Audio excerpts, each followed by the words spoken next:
మా చేతిలో ఉన్న వాళ్ళు చూసారా, ఆల్రెడీ మీ అందరికి కూడా అర్థమైపోయి ఉంటది. ఇప్పుడైతే మా చేతిలో ఉన్న 2 వాళ్ళ సహాయంతో అయితే చేపలు పట్టడానికి అయితే వెళ్తున్నాము. హాయ్ ఫ్రెండ్స్, మా ఊర్లో అయితే 3 రోజుల నుంచి అయితే వర్షం చాలా ఎక్కువగా పడుతుంది. అయినా సరే మేమైతే చేపలు పట్టడానికి అయితే వచ్చాము. మేము నడిచే దారి ఒకసారి అయితే చూడండి మీరే. చేపలు పట్టడానికి అయితే నడుచుకుంటూ వెళ్తుంటే ఆ దారి చూడండి, ఆ దారిలోకి వెళ్ళే కాలు కూడా అయితే బురదలోకి అయితే చాలా ఎక్కువగా అయితే దిగిపోతున్నాయి. చూడండి నా కాల్ చూసారా, ఈ దారిలో మాత్రం కాల్ తీసి కాల్ వేయడానికి అయితే చాలా కష్టంగా ఉంది. మేమైతే ఈ రోజు అయితే చేపలు పట్టడానికి అయితే మా ఊరు పక్కన ఉన్న మరిపాడు అనే గ్రామంకి అయితే వచ్చాము. కాళ్ళకి చెప్పులు లేకుండా అయితే గొట్లు ఏర్లు దాటుకుంటే అయితే మేమైతే చేపలు పట్టడానికి అయితే దగ్గరికి అయితే వస్తాము. ఇప్పుడైతే వల అయితే ఉప్పేసి అయితే వల అయితే సొత్తు చేసుకుని అయితే ఈ నీటిలోకి అయితే ఇప్పుడైతే వెళ్తాము. ఈ రోజు అయితే చాలా కష్టపడి అయితే చేపలు పట్టడానికి అయితే వచ్చాము. ఎలాగైనా సరే ఇంటికైతే కొన్ని చేపలు అయితే తీసుకువెళ్ళాలి. వాళ్ళ మొత్తం కూడా అయితే మా బామ్మడితో అయితే వేస్తారు. ఇక కాసేపు అయితే అయిన తర్వాత వాళ్ళైతే ఒడ్డుకైతే తీసుకువస్తారు. మా బామ్మడి గాళ్ళు అయితే చేపలు పడుతున్నారు, నేనైతే చేపలు ఏరుకోవడమే.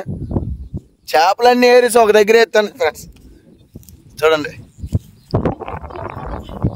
అన్ని చేపలు కూడా ఒక దగ్గర ఎత్తాను, అన్ని ఏరేసి. కొన్ని తగిలాయి, ఎక్కువ తగలేదు. నా చేతిలో ఉన్న చేప చూసారు కదా, ఈ చేపతో పాటు అయితే పీతలు, రొయ్యలు అయితే చాలా రకాలుగా అయితే చేపలు పడ్డాయి. ఆ పీతలని చేపలని ఎలా పట్టామైతే ఫుల్ వీడియో అయితే తీసాము. ఇంట్రెస్ట్ ఉన్న వాళ్ళు ప్రతి ఒక్కరు కూడా మన బయోలో అయితే యూట్యూబ్ ఛానల్ లింక్ ఉంటది, క్లిక్ చేసి అయితే మీరే చూడండి ఫ్రెండ్స్ ఎలా ఉంటది. ఓకే బాయ్ ఫ్రెండ్స్, మళ్ళీ నెక్స్ట్ వీడియోలో కలుసుకుందాం.